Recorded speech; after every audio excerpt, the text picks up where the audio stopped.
Salut tout le monde, bienvenue sur ma chaîne Lorenzo High Tech. Aujourd'hui on va parler de smartphones. Comme tu as pu le voir dans le titre, j'ai fait un top 3 des smartphones à moins de 100 €. Donc bien entendu il ne faut pas s'attendre à des grosses caractéristiques. On est sur des smartphones d'entrée de gamme pour une petite utilisation. En troisième position, c'est le Redmi Go de la marque Xiaomi. Donc Xiaomi font aussi des entrées de gamme et là on est à 89 € en termes de prix. Donc c'est vraiment un prix très intéressant.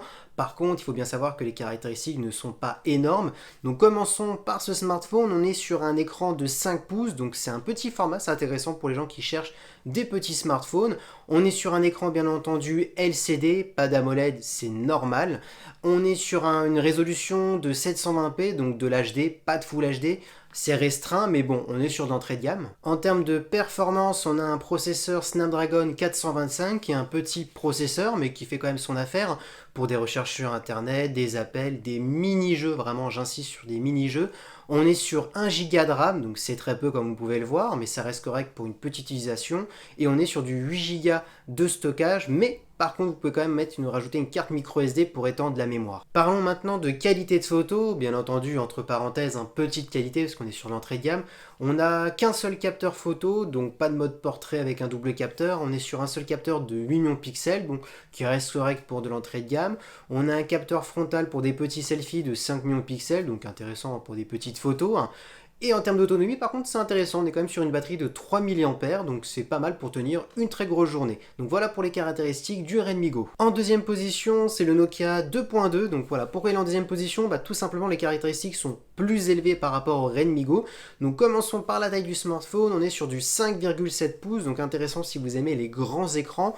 Technologie LCD, toujours pas d'AMOLED. En termes de résolution, on est sur du 720p, égalité avec le Redmi Go. Par contre, là où la différence elle est, c'est en termes de qualité de photo. Toujours un seul capteur. Par contre, on est sur du 13 millions de pixels face au 8 du Redmi Go et un capteur frontal de 5 millions de pixels. Donc toujours égalité. Parlons maintenant de performance. Donc on est sur du 2 Go de RAM par rapport au 1 Go de RAM de Redmi Go, moi qu'on est au-dessus. On est sur un processeur Helio A22. Donc là, les Helio, moi je suis moins fan, je suis plus fan des Snapdragon. Mais bon, ils s'accompagnent bien avec les 2 Go de RAM. Ensuite, on a une batterie de 3000 mAh, donc pareil que le Redmi Go. Maintenant, il faut savoir que comme l'écran est plus grand, il va plus vite consommer que le Redmi Go qui est plus petit, on est sur du 5 pouces. Par contre, avantage, on a 32 Go internes directement contre les 8 Go du Redmi Go. La mémoire elle est extensible avec une carte micro SD comme le Redmi Go. Du coup, pour ce qui est du prix de ce Nokia 2.2, on est à 100 €, donc 20 € plus cher que le Redmi Go, donc c'est pour ça que les caractéristiques sont un peu plus élevées. Donc du coup moi je conseille ce smartphone pour les gens qui veulent un écran un peu plus grand que le Redmi Go qui fait 5 pouces, là on est sur du 5,7, et pour des personnes qui sont un petit peu plus indulgentes en termes de qualité de photo. Passons maintenant au top 1, et oui c'est la marque Samsung, ils reviennent fort en ce moment avec les hauts de gamme, les milieux de gamme et maintenant aux entrées de gamme. Donc c'est le modèle A01 qui est vraiment très intéressant. Pour ma part c'est le plus intéressant des trois. On est à 110 €.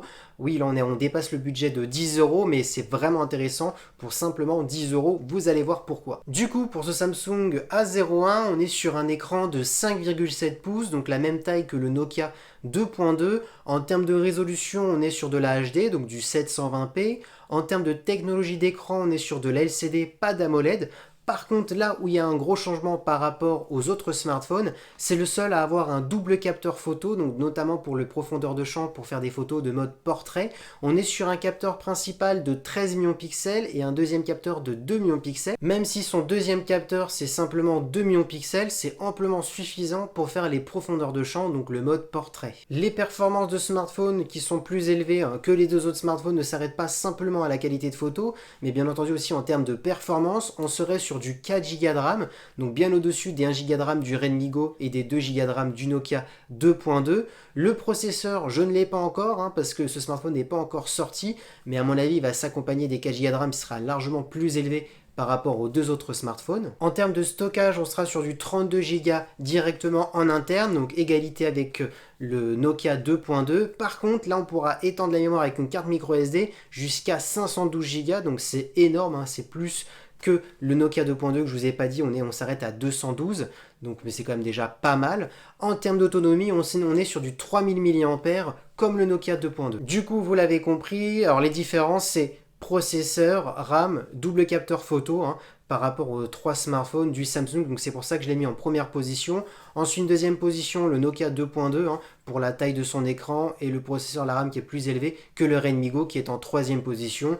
Donc on est à 80 €, 100, 110. Donc voilà les top 3 des smartphones à moins de 100 €, à part bien entendu le Samsung. Et c'est terminé pour cette vidéo, j'espère qu'elle vous aura plu. N'hésitez pas à liker, commenter et à vous abonner. C'était Lorenzo High Tech.